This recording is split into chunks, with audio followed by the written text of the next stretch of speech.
The generals in Sudan are bombing everything.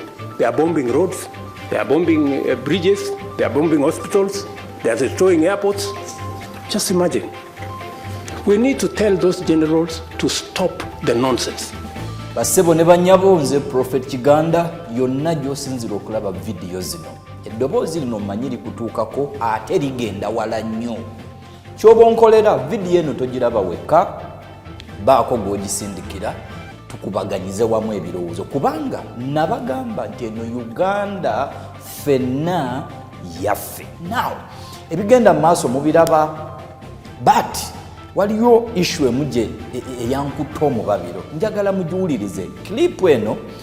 President wa Kenya aba wano mutukuba, so tetujja discussing so much about Ugandan politics. Let's take it global. Kakati nammwe obubizi obuto obunumba vamu ebyo obufuzi vamu Uganda. I'm not a politician. Ndi munnauganda alaba ensonga nga bwe zitambula mu nsi yonna. So listen. The generals in Sudan are bombing everything. They are bombing roads, they are bombing bridges, they are bombing hospitals, they are destroying airports, using military hardware bought by African money. Just imagine. We need to tell those generals to stop the nonsense.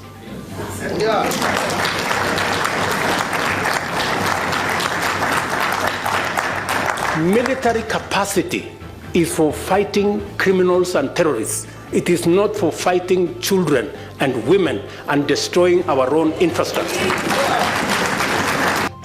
Kenyan President Samoei William Ruto yakoze statement ezanewunyisiza. Yabadde ayogera mu lukiiko olumu nga ageraageranya ekigenda mu maaso mu Katumu ewali entalo. N'agamba nti those generals those generals are using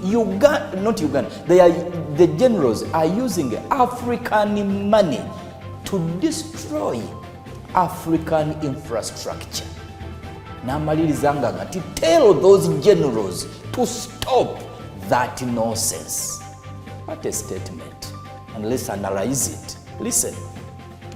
Ba generals babiri beefubako ne bajjako General Bashir.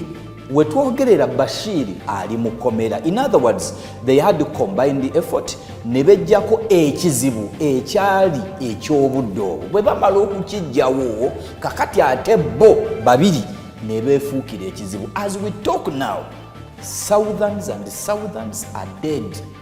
Many lives are displaced. The country has been turned upside down.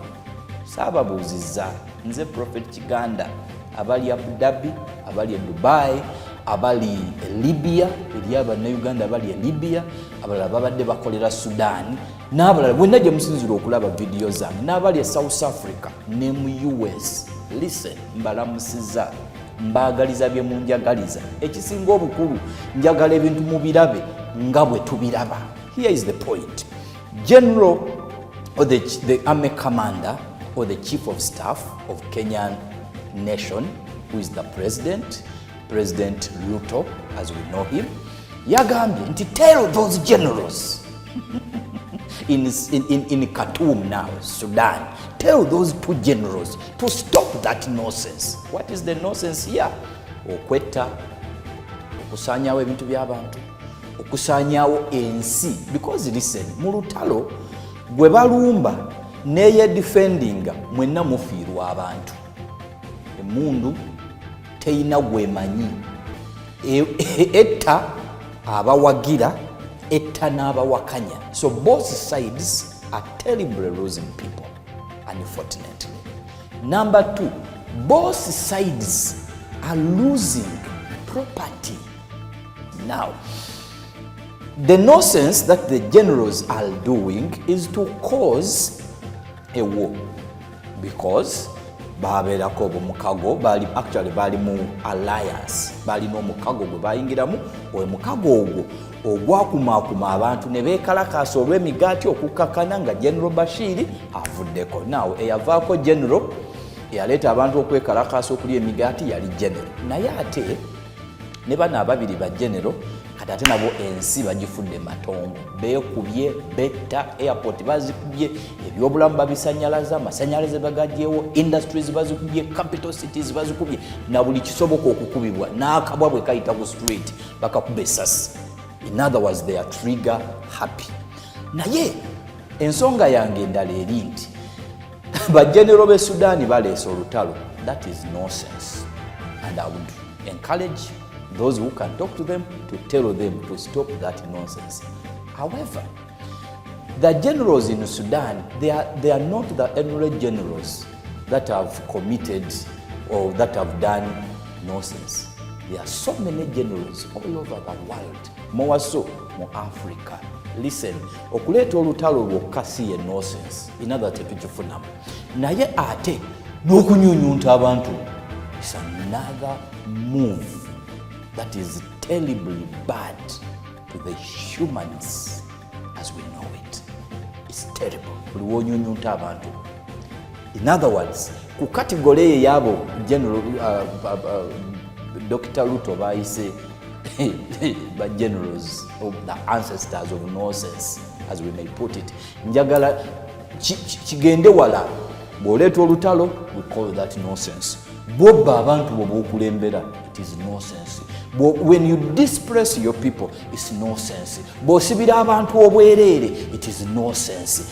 Hey, in other words, Africa has a long way to go. Therefore, as I wind up, nonsense nga President Ruto bwe yagambye, akawansi ekintu kyonna kyokola nga liida kumuluka, kugombolola, ku LC, okusima n'okusaanyaawo entobazi. That is nonsense. So nonsense takoma bukomi ku lutalo wali, naye akawansi n'obutalumirirwa bantu, n'obutateekayo maddagala mu malwaliro, n'okuttira abantu obwereere, abamu bafa njala. That is still nonsense. Abalala bafa ndwadde. That is still nonsense. Ng'era bwe kiri n'okufiira mu lutalo. Manyi point enguse. It's a Prophet Kiganda. Love you all. See you when you see me. Shalom.